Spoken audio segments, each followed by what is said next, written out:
Hello everyone, my name is Francisco Cantu, and with the college application season in full swing, I will be covering the biggest differences between early action and early decision. In this video, not only will I be covering all the pros and cons of each of the applications, but I will also be sharing the main strategies that we recommend to our students at Best College Aid so that they can implement them on their list and they can maximize their odds of acceptance respectively to their schools. So by the end of the video, you should not only understand the difference between all the different types of applications, but you should also have a plan of action for your own set of applications. But now, if you find everything that we're sharing with you today useful, please go ahead and hit those like and subscribe buttons because they really help us help you, and you can stay up to date with all things related to college. Now, without further ado, let's go ahead and get started. Early decision. Early decision is simply when you apply to one school and you apply early. Usually the deadline can be as early as October, but there could also be some that are early November, mid-November, and as late as December. And the whole point of applying early is that you find out your decision early. This could be anywhere from December to January. Now, if you get accepted, the thing about early decision that's different to other types of early applications is that you have to go there, okay? It's binding. So, what are the pros of this? Less stressful of a process. Since you find out early, you can go into the holiday season knowing where you'll be going to college. Another pro is that it shows commitment. So you are an admissions officer and you have an early decision applicant who knows that because this is a binding application, they really want to go to this university. So in some instances, the admissions and acceptance rates for people who apply early decision could be higher than the acceptance rates for people who apply regular decision. Cons, however, as I mentioned, is that this is a binding application. So if you do get accepted, you have to withdraw other applications and you have to go to the school. Now, although there are some exceptions as to when you can opt out of your early decision acceptance, for the most part, you have to go there.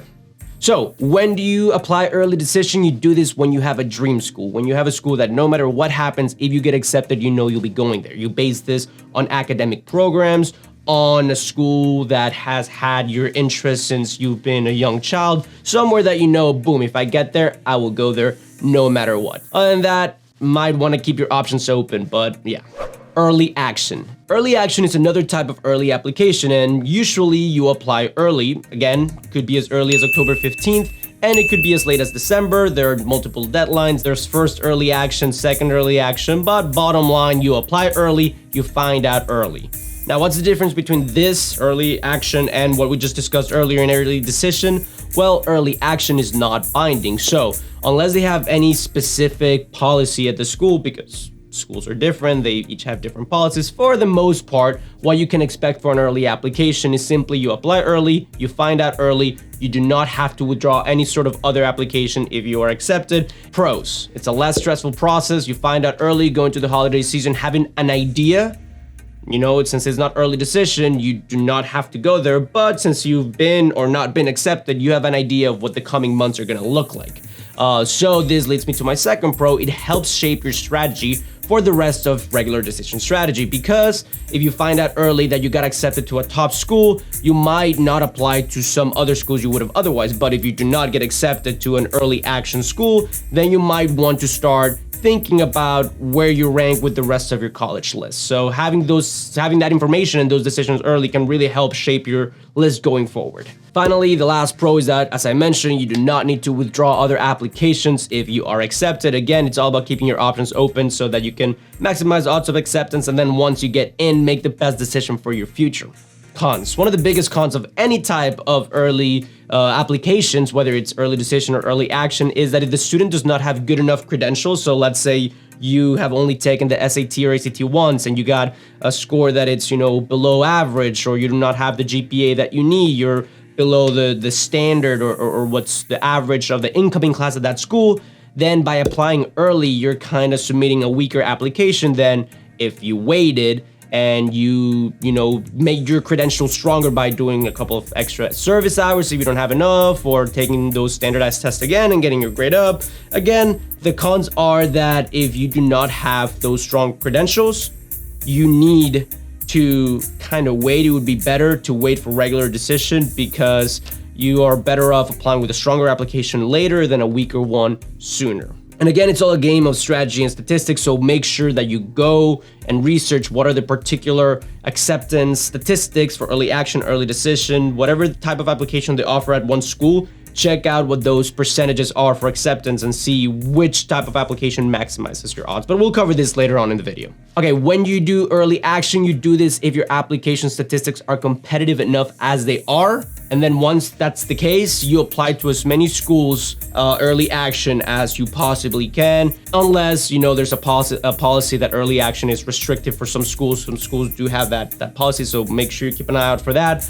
But for the most part, if your application is already as strong as it can be and you don't need to take any extra exams or anything like that to bring it up, go ahead and apply. It'll really help out with your organization, peace of mind. So yeah, take care of that. All right, finally, rolling admissions. Rolling admissions, they have an admissions deadline that opens and you can submit your application anytime after that up until the end of that deadline. So the school will then receive your application and then they will make a decision on the spot as soon as they receive it. So I can apply to a school rolling admissions this week. You can apply to that same school 2 weeks from now. I will hear back from that school when they get my application. You will not hear then, but you will hear when they get your own application. So they do not have a decision deadline based on, you know, a giant applicant pool that have to apply, boom, by this day, but rather they make decisions on a rolling basis. So hence the name rolling admissions.